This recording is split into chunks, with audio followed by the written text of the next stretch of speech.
Hi everyone, कैसे हैं आप सब दोस्तों। एक बार मैं फिर से आ चुका हूँ एक और डरावनी कहानी लेकर। तो फटाफट जो अपने हेडफोन है ना उन्हें लगा लें, क्योंकि मोहिनी की कहानी शुरू हो रही है यहाँ से।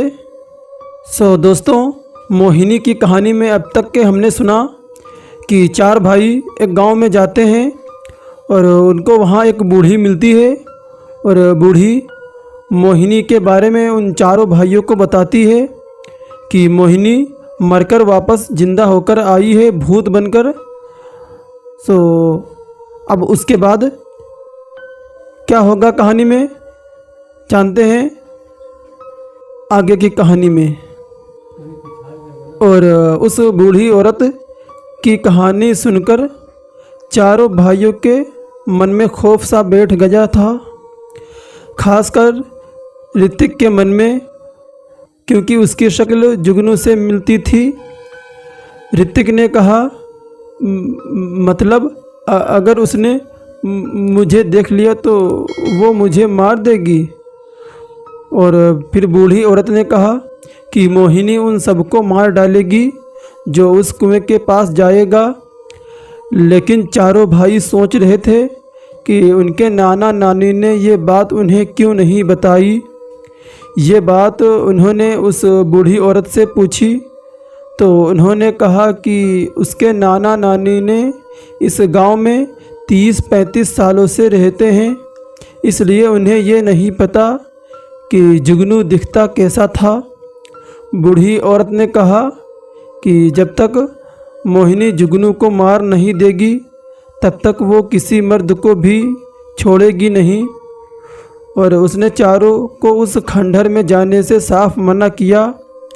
लेकिन इंसानों की तो फितरत होती है कि उन्हें जिसके लिए मना किया जाए वो वही काम किया करते हैं। और फिर चारों भाइयों ने भी यही काम किया। बूढ़ी औरत के घर से जाने के बाद चारों साथ बैठे मोहिनी के बारे में सोच रहे थे। और फिर अनुज ने कहा, क्यों भाई, क्या कहते हैं, एक बार जाकर देखना चाहिए क्या। और ऋतिक के होश उड़ गए।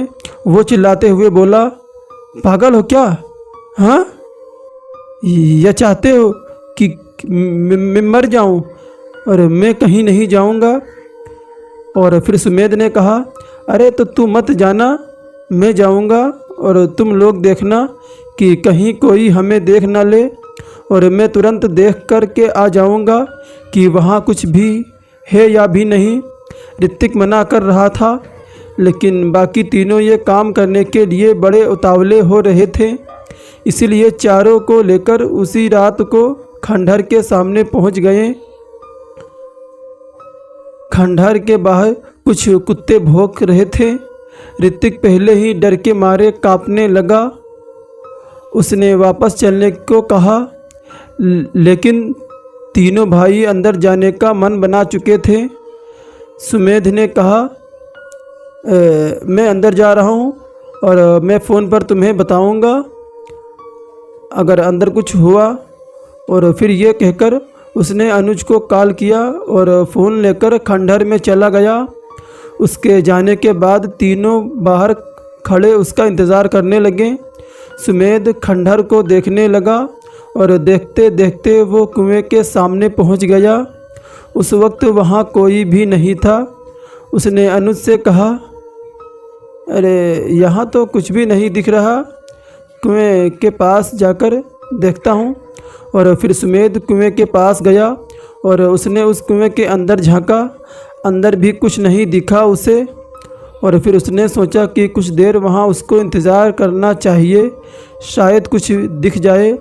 तो वो करीब 10 मिनट तक इधर उधर देखने लगा, पर उसके बाद भी उसे वहाँ किसी के होने का एहसास भी नहीं हुआ। और फिर उसने अनुज को कहा, देखा, कुछ भी नहीं है यहाँ। मैं पिछले 10 मिनट से यहाँ बैठा हुआ हूँ, लेकिन यहाँ तो कुछ भी दिख ही नहीं रहा है मुझे, और ना ही कोई आवाज़ आ रही है।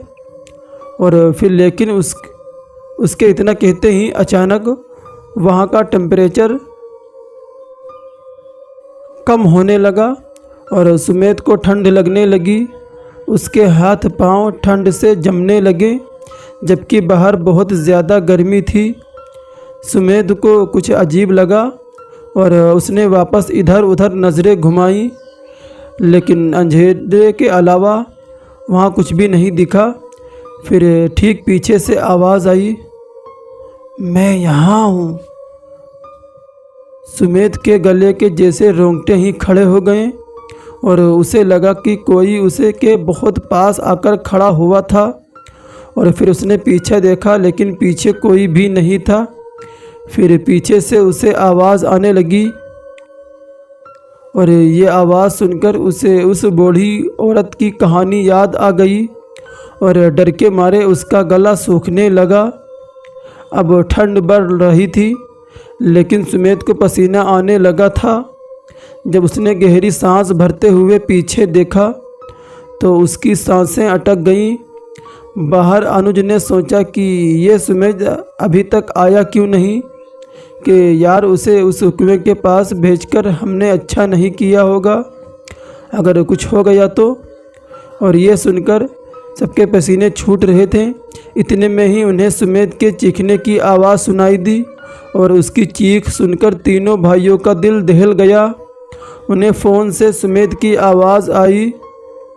सुमेध ने कहा, नहीं, मेरे पास मत आना, मैं वापस यहाँ नहीं आऊँगा, मुझे जाने दो। और बाहर तीनों को समझ नहीं आ रहा था कि अंदर उसके साथ आखिर हो क्या रहा है। अनुज ने सुमेध को फ़ोन पर पूछा, सुमेध, हेलो, ठीक है ना तू? लेकिन फिर से सुमेध चीखा और एकदम से उसकी आवाज़ आनी बंद हो गई। समीर और अनुज खंडहर के अंदर जाने ही वाले थे कि तभी ऋतिक ने उन्हें रोक दिया और कहा कि वहाँ जाना मतलब मौत को दावत देना है, चलो यहाँ से। लेकिन समीर और अनुज अपने भाई को आखिर छोड़कर कैसे जा सकते थे। वो दोनों खंडहर के अंदर चले गए, लेकिन ऋतिक डर के मारे बाहर ही खड़ा रहा। जब अनुज और समीर अंदर कुएं के पास पहुँचे तो उन्होंने देखा कि सुमेध वहाँ था ही नहीं। दोनों चीख चीख कर उसे पुकारने लगे, लेकिन सुमेध का कोई पता नहीं था। फिर एकदम दोनों की नज़र कुएं की तरफ नज़र गई, जिसकी दीवारों पर उन्हें दो हाथ नज़र आए और वो हाथ उन खून से सने हुए थे और ऐसा लग रहा था जैसे कुएं में कोई गिर गया हो और ऊपर आने की कोशिश कर रहा हो। और उन्हें लगा कि वो सुमेध ही है और इसलिए दोनों तुरंत भागते हुए उस कुएं के पास गए और बिना देखे ही कि वो हाथ किसके थे, उन्होंने एक एक हाथ पकड़ लिया। फिर जब उन्होंने कुएं में देखा तो उनके पैरों तले ज़मीन ही खिसक गई। वो हाथ तो सुमेध के ही थे, लेकिन दोनों हाथ कटे हुए थे, यानी सुमेध के हाथ के अलावा बाकी का शरीर था ही नहीं, मानो उसके दोनों हाथों को शरीर से उखाड़ दिया गया हो और फिर दोनों हाथों को कुएं में लटका दिया गया हो। उन दोनों ने झटके से हाथ छुड़ाए और वो कटे हुए हाथ भी कुएं में गिर गए। अब दोनों के पसीने छूट गए थे और आंख भर आई थी। बाहर ऋतिक खड़ा हुआ था, डर के मारे कांप रहा था। उसे अकेले डर लग रहा था, इसलिए वो भी खंडहर के अंदर चला गया। अंदर जाकर उसने देखा कि उसके तीनों भाई वहाँ थे ही नहीं। ऋतिक ने कांपते हुए आवाज़ दी, समीर, अनुज, सुमेध, कहाँ गए तुम लोग? देखो, बाहर आओ, मुझे डर लग रहा है। ऋतिक इधर उधर घूम के तीनों को ढूंढ रहा था, लेकिन तीनों ही गायब हो चुके थे। वो कुएं के पास पहुंचा और उसके चारों तरफ घूमने लगा, फिर कुएं में झांकने लगा। तभी किसी ने उसके कंधे पर हाथ रखा और ऋतिक चौंक के पीछे मुड़ा। पीछे उसके दोस्त नहीं बल्कि एक लड़की खड़ी थी जो बहुत सुंदर थी। ऋतिक उसे देखकर अचानक घबरा गया। उस लड़की ने पूछा, क्या हुआ, डर क्यों रहे हो जुगनू? जुगनू का नाम सुनते ही ऋतिक के चेहरे पर बिल्कुल सफ़ेद सा पड़ गया। उसने कहा, मोहिनी। उसके सामने जो खड़ी थी वो मोहिनी ही थी, लेकिन उसके सामने मोहिनी पहले जैसे सुंदर चेहरे के साथ खड़ी हुई थी। मोहिनी ने उसे गले लगा लिया और कहा, मैं हर रोज़ तुम्हारा इंतज़ार करती थी और तुम इतने बरसों के बाद आ रहे हो। और ये सुनकर ऋतिक बिल्कुल सुन्न पड़ चुका था और उसे कुछ समझ नहीं आ रहा था कि उसे अब क्या करना चाहिए। मोहिनी ने ऋतिक की ओर देखा और उसकी आंखों में देखने लगी। ऋतिक भी उसे देख रहा था और अचानक उन दोनों की आंखें सफ़ेद होने लगी। यह कुछ ऐसा था जैसे मोहिनी ऋतिक को वश में कर रही हो। मोहिनी पीछे की ओर मुड़ी और कुएं की दीवार पर बैठ गई। उसने ऋतिक से कहा, जुगनू, तुमने मुझे मारकर अच्छा नहीं किया। मैं तुमसे प्यार करती थी और तुमने मुझे धोखा दिया ना। लेकिन अब मैं तुम्हें ऐसी मौत मारूंगी कि तुम्हें देखने वालों की रूह कांप जाएगी। और यह सुनकर ऋतिक कुछ बोला ही नहीं।